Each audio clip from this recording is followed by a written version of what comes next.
আপনি দেখেন এই বিষয়টা তো এইবারই প্রথম মাস স্কেলে শুরু হয়েছে। পোস্টাল ভোটে ব্যালটের বিধান আমাদের বহু বছর ধরে আছে, নির্বাচনের শুরু থেকেই আছে। কিন্তু গত নির্বাচনেও ওটা কত 400 কতজন ভোটার দিচ্ছে, 154 জন না কতজন ভোট দিয়েছে।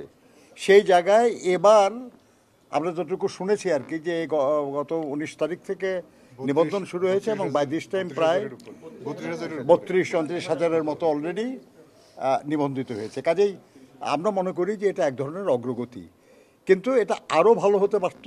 মানে ব্যাপারটা হচ্ছে যে আর কতই না ভালো হতে পারতো, কত কিছু, কিন্তু এই অনেক ভালো হতে পারতো। এটা যেমন আমাদের কাঙ্ক্ষিত, তেমনি যা হয়েছে সেটাকে আমরা মনে করি আর কি যে চেষ্টা হচ্ছে। অবশ্যই আপনারা জানেন যে আমি নিজেও রাষ্ট্রদূত ছিলাম, আমি জানি যে বাংলাদেশের এমবাসিগুলির সক্ষমতাও কিন্তু যথেষ্ট না। যতটুকু আছে হয়তো এর চেয়ে বেশি করা সম্ভব ছিল আর কি, কিন্তু এ ব্যাপারে আরও চেষ্টা করতে হবে। নির্বাচন কমিশনও তো এর আগে কখনো এই কাজটা করে নাই। এই কাজটা এবারই কিন্তু তারা প্রথম শুরু করেছে, কাজেই কিছু ত্রুটি তো থাকতেই পারে।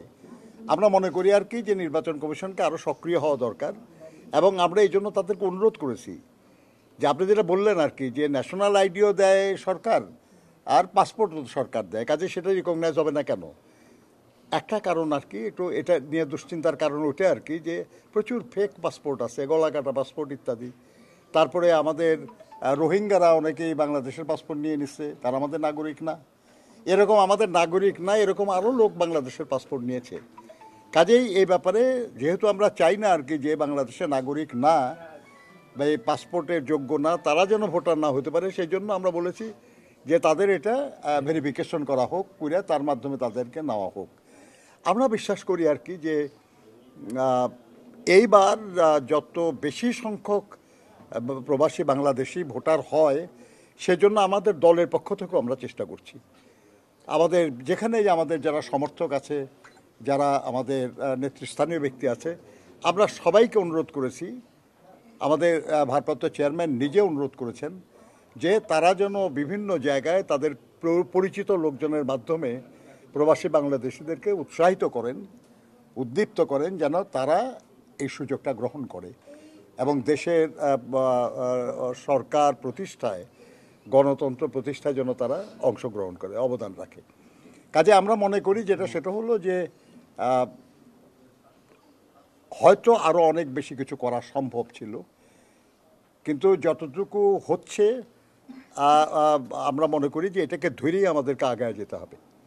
এটা আমাদের একটা বিশেষ রাজনৈতিক দল এটা দাবি করেছে যে বদলি যেন লটারির মাধ্যমে করা হয়।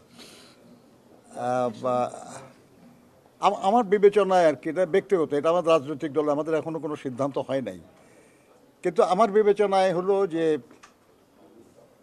আপনারা এখানে সবাই সাংবাদিক আছেন তাই না, কিন্তু তার মধ্যে কাউকে কাউকে নির্বাচন কমিশনের দায়িত্ব দেওয়া হয়, কাউকে ডিপ্লোম্যাটিক দায়িত্ব দেওয়া হয়, কাউকে আইন শৃঙ্খলার, কাউকে ক্রাইমে, বিভিন্ন জায়গায় দায়িত্ব দেওয়া হয় না। তাহলে কি যে সবার একই সমান সবাই আর কি, একই রকম, কিন্তু তারপরেও বিশেষ বিশেষ মানুষের বিশেষ বিশেষ যোগ্যতা থাকে। আপনার লটারির মাধ্যমে যদি আপনার পত্রিকার মালিক বা সম্পাদক যদি আপনাদেরকে দায়িত্ব দেয়, ভালো হবে খুব। আমার মনে হয় আর কি যে বিষয়টা বিবেচনায় নিতে পারেন তারা, কিন্তু এই নিয়ে স্পেসিফিক কিছু বলতে হলে এটা আমাদের দলের পক্ষ থেকে বলবে।